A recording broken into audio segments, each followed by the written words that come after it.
Malaysia sebuah negara yang kaya raya, mempunyai hasil bumi yang banyak, minyaknya melimpah ruah. Namun hasilnya dekat kroni sehingga akan mengkayakan anak cucu cicit 7 keturunan makan tak habis. Yang sengsara adalah rakyat.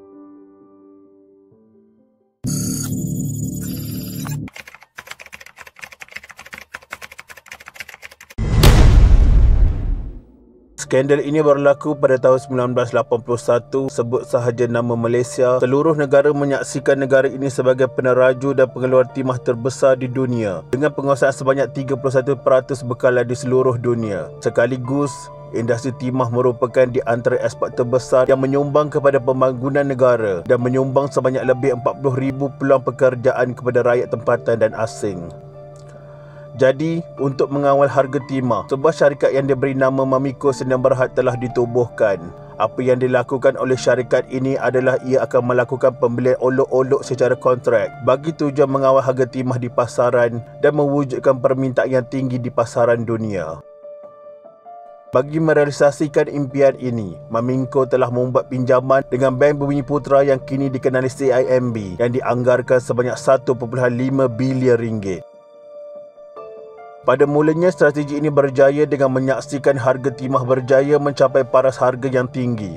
Kusangkakan panas sampai ke petang, rupanya strategi tidak menjadi. Disebabkan tiada kawalan harga, negara pengeluar timah yang lain mula menjual timah mereka dengan harga yang lebih rendah serta menjadi pilihan negara-negara lain. Akhirnya, harga timah di Malaysia jatuh menjunam serta menyaksikan kejatuhan empayar Mamiko Sdn Bhd akibat gagal membayar semula pinjaman kepada pihak bank. Hal ini menyebabkan negara menanggung kerugian yang sangat besar, sekitar 660.5 juta ringgit.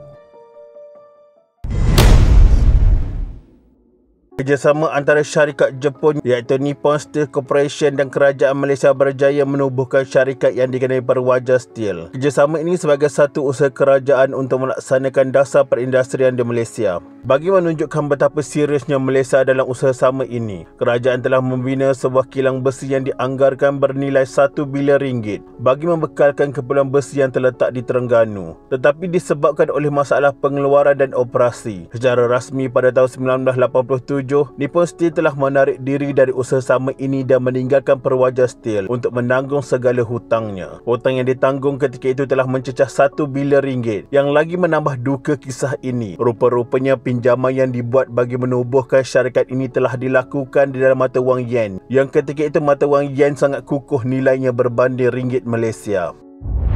Bagi menyelamatkan syarikat ini, kerajaan mengambil langkah dengan melantik seorang pengurus baru yang diberikan kuasa sepenuhnya bagi mengawal operasi kilang tersebut. Di samping itu, dana sebanyak 860 juta ringgit daripada Bank Bumiputera dan 130 juta ringgit dari KWSP disalurkan untuk memastikan kerugian dapat diselamatkan. Malang sungguh, Perwaja sekali lagi gagal diselamatkan angkara kesilapan pengurusan dan masalah penyalahgunaan dana. Namun sebenarnya Perwaja menunjukkan perkembangan positif dengan nilai mencatatkan keuntungan sekitar 2006 hingga 2008. Tetapi disebabkan beban hutang yang mencecah 10 bilion ringgit, menyukarkan ia untuk diselamatkan. 2013, bekalan air dan elektrik kilang tersebut dipotong kerana mengalami tunggakan yang tinggi. Akhirnya bagi menampung pembayaran hutang, sekitar Mac 2018, kilang itu secara rasmi ditutup dengan segala aset-aset Perwaja mula dilupuskan.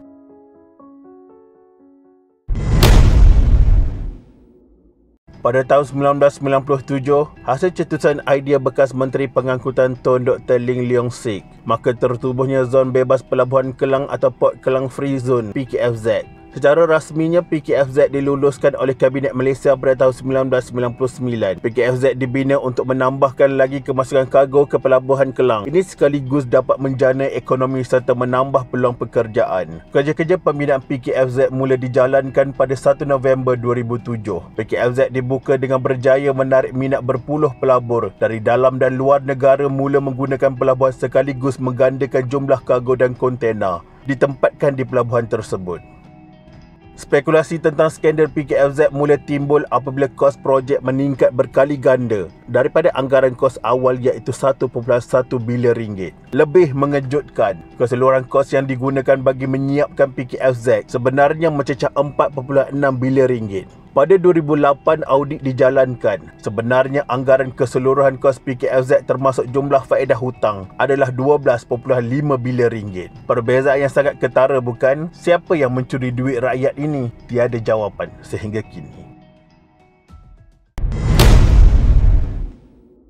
Kes yang melibatkan anak syarikat Bank Bumiputera Berhad BBMB ini merupakan skandal kewangan terbesar negara yang pertama. Kes ini turut mendapat perhatian media antarabangsa kerana melibatkan pembunuhan dan juga syarikat yang berpangkalan di Hong Kong. Pada tahun 1983, Bumiputera Malaysia Finance BMF telah meluluskan pinjaman bernilai 2.5 bilion kepada Karen Group yang berpangkalan di Hong Kong. Pinjaman itu diluluskan untuk transaksi membeli hartanah di sekitar Hong Kong. Masalahnya, syarikat ini mempunyai rekod yang samar-samar. Selepas berlaku kejatuhan nilai hartanah di Hong Kong, syarikat Karen mula mengalami masalah untuk membayar semula hutang kepada BMF. Tidak berdiam diri, BBMB mula menyiasat urus niaga antara BMF dan Karen dengan menghantar pegawai mereka ke Hong Kong untuk melakukan audit bagi menyiasat kes ini. Tetapi pegawai mereka iaitu Jalil Ibrahim telah dibunuh. Sepanjang 6 bulan berada di Hong Kong, Jalil kemudiannya menemui kecelaruan dalam akaun syarikat, bahkan menemui beberapa keputusan salah yang diluluskan oleh pegawai atasan ke atas beberapa pinjaman bernilai besar kepada ahli perniagaan George Tan. Mayat Jalil Ibrahim ditemui tanpa sebarang pengenalan diri pada pagi 19 Julai 1983 oleh seorang wanita di sebuah kebun pisang di pinggir Hong Kong. Pihak polis Hong Kong kekurangan petunjuk dan menyangkakan itu adalah mayat orang Cina, sehinggalah duit 10 sen Malaysia ditemui di dalam seluar Jalil. Laporan autopsi dan penyiasatan polis mendedahkan Jalil telah dijerut dengan tali jubah mandi yang ada pada lehernya sewaktu ia dijumpai. Itu membuktikan kejadian ini bukan akibat kemalangan. Namun sebelum dibunuh, Allahyarham sempat menghantar laporan audit yang membuktikan terdapat salah laku dalam urusan meluluskan pinjaman BMF. Kes ini berlanjutan selama 17 tahun di Hong Kong. BBMB akhirnya terpaksa menanggung berbilion kerugian di samping integriti perbankan yang tercalar teruk apabila BMF bukan sahaja dikaitkan dengan skandal pecah amanah, rasuah, penyelewengan, bahkan pembunuhan salah seorang pegawainya yang jujur dalam menjalankan tugas. Pada awal 1990-an, Bank Negara Malaysia pernah melibatkan diri dalam perdagangan mata wang. Apa yang dilakukan BNM ialah mereka akan membeli mata wang negara lain dalam kuantiti yang besar beberapa kali dalam masa sehari. Ini kemudiannya akan mempengaruhi pelabur-pelabur lain untuk membeli mata wang yang sama sekaligus meningkatkan nilai mata wang tersebut. BNM kemudiannya akan menjual semula mata wang ini pada harga yang lebih tinggi dengan anggaran berjumlah 30 bilion ringgit, sehingga kini skandal forex melibatkan BNM masih lagi berjalan. Skandal ini berlaku sekitar tahun 1987 sehingga 1992 yang menyaksikan kesemua individu-individu terlibat disiasat kerana menyebabkan kerugian besar ditanggung oleh negara. Kes ini bermula apabila BNM telah membeli pound sterling dengan nilai yang sangat besar kerana menjangkakan mata wang tersebut akan meningkat naik. Namun seorang pelabur terkenal George Soros meramalkan sebaliknya. Tekaan George Soros benar dan BNM mengalami kerugian serta-merta 23.63 bilion. Hasil perjudian ini, beberapa tahun sahaja BNM diisytiharkan berstatus insolvensi dengan kerugian 25 hingga 35 bilion ringgit. Mujurlah Kementerian Keuangan menyuntik modal dari dana sedia ada bagi menyelamatkan BNM. Pada tahun 2017, yang di-Pertuan Agong memperkenankan penubuhan RCI untuk menyiasat kerugian yang dialami Bank Negara Malaysia dalam perdagangan mata wang asing ini mengikut Akta Suruhanjaya Siasatan. Namun, kerajaan telah menarik balik laporan polis yang disyorkan laporan RCI dan mengklasifikasikan kes itu sebagai tiada tindakan lanjut atau NFA, no further action. Begitulah mereka mentadbir negara. Bila dikritik katanya rakyat tidak pandai menilai jasa mereka, sedangkan mereka dengan rakus mencuri duit rakyat dengan lahap sekali. Mereka sangkakan mereka tidak mati agaknya. Depan mata kita anak cucu cicit mereka kaya raya. Bak kata lirik Swat, korang boleh pergi mam. Sekian, terima kasih.